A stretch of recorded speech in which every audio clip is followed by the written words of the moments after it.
Hi guys, welcome to a പുതിയ ദിവസം. നമ്മളിന്ന് വന്നിട്ടുള്ള വയനാട്ടിലാണ്. നട്ടുച്ചയ്ക്ക് വന്നോണ്ട് തന്നെ കുറച്ചു നേരം സിനിമ കാണാൻ കയറിക്കണം. അത് കഴിഞ്ഞിട്ട് വയനാടൊന്ന് എക്സ്പ്ലോർ ചെയ്യാന്ന് വിചാരിച്ചു. അങ്ങനെ ടിക്കറ്റ് എടുത്ത് ഉള്ളിൽ കയറി. ടിക്കറ്റ് എടുക്കാതെ കയറാൻ വേണ്ടി തിയേറ്ററിന്റെ വല്ലിപ്പാനും ചങ്ങായിന്റെ ഒന്നല്ലല്ലോ അത്. നമ്മൾ കാണാൻ കയറിയ പാടേത് അറിയാം, മരണമാസം. ഇന്റെ അമ്മേ, ഫസ്റ്റ് ഹാഫ് കഴിഞ്ഞപ്പോ ഇന്റെ കോലം എങ്ങനെയാണ്? മരണമാസം റിവ്യൂ അല്ല, മൂവി കണ്ടോ? ഫസ്റ്റ് ഹാഫ് ഭയങ്കര ബോറാണ്. ബാക്കിലിരിക്കുന്ന പെണ്ണിനൊക്കെ കൈക്കിലേക്ക് ചിരിപ്പിക്കുന്ന പോലെ എനിക്ക് ഫീൽ ചെയ്തു.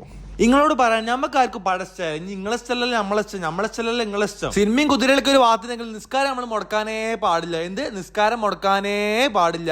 വയനാട്ടിലല്ല, ഏത് കുദ്ദാമ ചെന്നാലും നമ്മൾ മലപ്പുറംകാർക്ക് മന്തി വിട്ട ഒരു കളിയില്ല. പിന്നെ നമ്മൾ വയനാട്ടിലത്തെ ഫേമസ് ആയിട്ടുള്ള ബട്ടർ ബാൻ എന്നാൻ വേണ്ടി ജലജ ബേക്കറി പോയി. എന്താ ടേസ്റ്റ്, എന്താ സ്മൂത്ത്. ഞാൻ അവിടെ തന്നെ 3-4 ഒരു ചാക്ക് പരിക്കും വാങ്ങി. വയനാട്ടിൽ വന്നാ പിന്നെ ഒരു റിസോർട്ട്, അങ്ങനെ റിസോർട്ട് തപ്പി തപ്പിന്റെ കാറിന് ചെന്നെത്തിയ ഒരു പാടത്തിന്റെ നടുക്ക്. ഞാൻ വിചാരിച്ചു ഗൂഗിൾ മാപ്പിനെ ചതിച്ച് ഇതാണ് ഭൂമിന്റെ അവസാനം. പക്ഷെ മോനെ, ഇൻകുങ്ങൾക്കും തെറ്റി. ഇതാണ് ഭൂമിന്റെ തുടക്കം. നോക്കുമ്പോ ഞാൻ മോനെ പച്ചപ്പിന്റെ നടുക്ക് വിദൂരതയിൽ പവിഴപ്പുറ്റ് പോലെ ഒരു റിസോർട്ട്. നമ്മൾ ഈ പാടത്തുനിന്ന് വന്ന അവസാനത്തെ ലേക്കാവ് എന്ന് പറഞ്ഞ റിസോർട്ടിക്കാണ്. ഇതിന്റെ മേലെന്നുള്ള വ്യൂ നോക്കുമ്പോനെ എന്തോ ഒരു പച്ചപ്പിന്റെ ഹരിതാപകര സന്തുലിതാവസ്ഥ.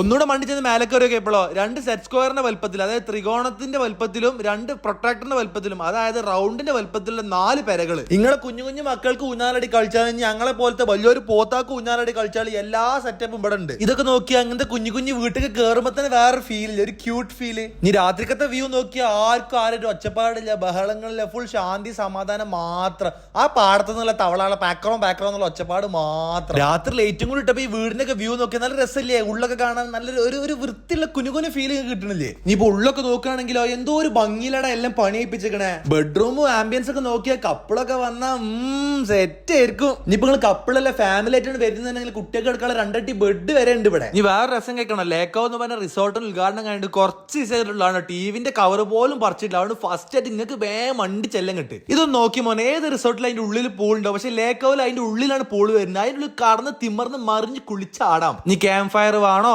കോഴി ചൂടണോ, ആട് ചൂടണോ, പോത്ത് ചൂടണോ, എല്ലാ സെറ്റപ്പും ലേക്കാവിൽ ഉണ്ട്. സുട്ടുകൂടാ. ഇൻകു ഷിബിലിന് പെണ്ണില്ലാത്തോണ്ട് ഞാനോ അങ്ങോട്ടും ഇങ്ങോട്ടും റൊമാൻറ്റിക് ആയിട്ടാണ് കടന്നുറങ്ങി. ഇനി ഇവിടുത്തെ രാവിലത്തെ വ്യൂ നോക്ക് മോനെ, സൂര്യനൊക്കെ നമ്മളെ മുന്നിൽ ഉദിച്ചുകൊണ്ട് മേലക്ക് പോണത്. വയനാട്ടിൽ പിന്നെ കോട മൂടിനെ പറ്റി പ്രത്യേകിച്ച് പറഞ്ഞ ആവശ്യമില്ല. ഇത് നോക്കി മോനെ, യജാതി കോട, എന്തോ ഒരു പീസ്ഫുൾ സ്ഥലം. ആ സൗണ്ട് കേട്ടോക്ക്.